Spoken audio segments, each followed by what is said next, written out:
अमेरिकी राष्ट्रपति Donald Trump ने सोमवार को बांग्लादेश, जापान समेत 14 देशों पर टैरिफ बढ़ाने का ऐलान कर दिया है।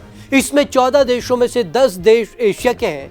यहां पर गौर करने वाली बात यह है कि एशिया को ट्रंप के टैरिफ में राहत नहीं दी गई है। 30 से 40% तक का भारी शुल्क लगाया। इस फैसले के तहत कुछ देशों पर 25% टैक्स लगाया गया है, जबकि कुछ पर 30% से 40% तक का भारी शुल्क लगाया गया। ट्रंप प्रशासन ने सोमवार को सभी प्रभावित देशों को औपचारिक रूप से लेटर भेजकर इस निर्णय की जानकारी दे दी है। दक्षिण कोरिया और जापान के नेताओं को ट्रंप ने सबसे पहले लेटर भेजा और कहा कि उनके देश से आने वाले सामान पर अब 25% शुल्क लगेगा। उन्होंने लिखा कि ये टैक्स इसलिए जरूरी है ताकि अमेरिका और इन देशों के बीच व्यापार में जो असंतुलन है उसे सुधारा जा सके। ये टैरिफ 1 अगस्त से लागू होंगे। इसके साथ ही ट्रंप ने 1 अगस्त से ग्लोबल टैरिफ लगाने की घोषणा की। पहले ट्रंप 9 जुलाई को इसका ऐलान करने वाले थे। अमेरिका ने दिया था डील करने का मौका। ट्रंप ने अप्रैल में पहली बार सभी अमेरिकी आयात पर 10% बेसलाइन टैक्स और 60 देशों पर अलग अलग टैक्स लगाने की बात की थी। उस घोषणा के बाद दुनिया भर के शेयर और बॉन्ड बाजारों में उथल पुथल मच गई थी। इसलिए उन्होंने टैरिफ को कुछ समय के लिए टाल दिया था और देशों को अमेरिका के साथ नई डील करने का मौका दिया था।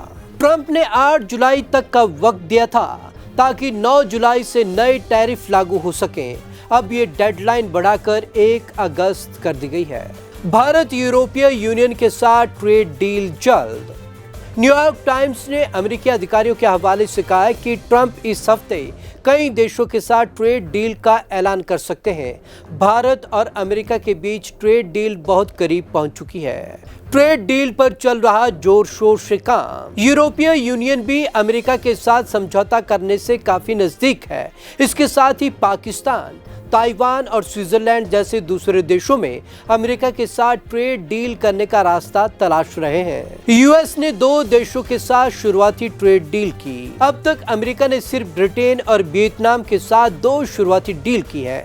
हालांकि इन समझौतों में ज्यादा जानकारी सार्वजनिक नहीं की गई है। वियतनाम वाले सौदे में तो किसी भी पक्ष ने यह भी साफ नहीं किया कि वास्तव में किन बातों पर सहमति बनी। कुछ रिपोर्ट्स के मुताबिक अमेरिका ने ब्रिटेन पर 10% का टैरिफ लगाया। इसके अलावा स्टील और एल्युमिनियम पर अलग से अमेरिका 25% का टैरिफ लगाएगा। वहीं ब्रिटेन अमेरिकी सामानों पर 0% टैरिफ लगाएगा। वियतनाम पर 20% टैरिफ। अमेरिका ने वियतनाम पर 20% टैरिफ लगाया है, यानी कि वियतनाम के सामान अमेरिका में 20% ज्यादा कीमत पर बिकेंगे। वहीं वियतनाम ने अमेरिकी सामानों पर 0% टैरिफ लगाया है। जापान साउथ कोरिया से नहीं हुई ट्रेड डील। जापान और साउथ कोरिया अमेरिका के करीबी साथी हैं, लेकिन उनके साथ अमेरिका की ट्रेड डील नहीं हो पाई है। इसकी वजह यह भी है कि दोनों देशों में चुनाव होने वाले हैं। साथ ही ट्रंप इन दोनों देशों के सबसे अहम प्रोडक्ट जैसे कि कार, स्टील और इलेक्ट्रॉनिक्स पर अलग से ज्यादा टैरिफ लगाने की बात कह रहे हैं। ट्रंप ने व्हाइट हाउस में इजराइल के प्रधानमंत्री बेंजामिन नेतन्याहू की मेजबानी करते हुए पत्रकारों से बात की। इस दौरान उन्होंने कहा कि अमेरिका ने ब्रिटेन और चीन के साथ समझौता किया है। अब भारत के साथ भी व्यापार समझौते पर पहुंचने के करीब है। राष्ट्रपति ट्रंप ने फिर से दावा किया कि उनकी सरकार ने भारत और पाकिस्तान के बीच एक बहुत बड़ी लड़ाई को रोक दिया।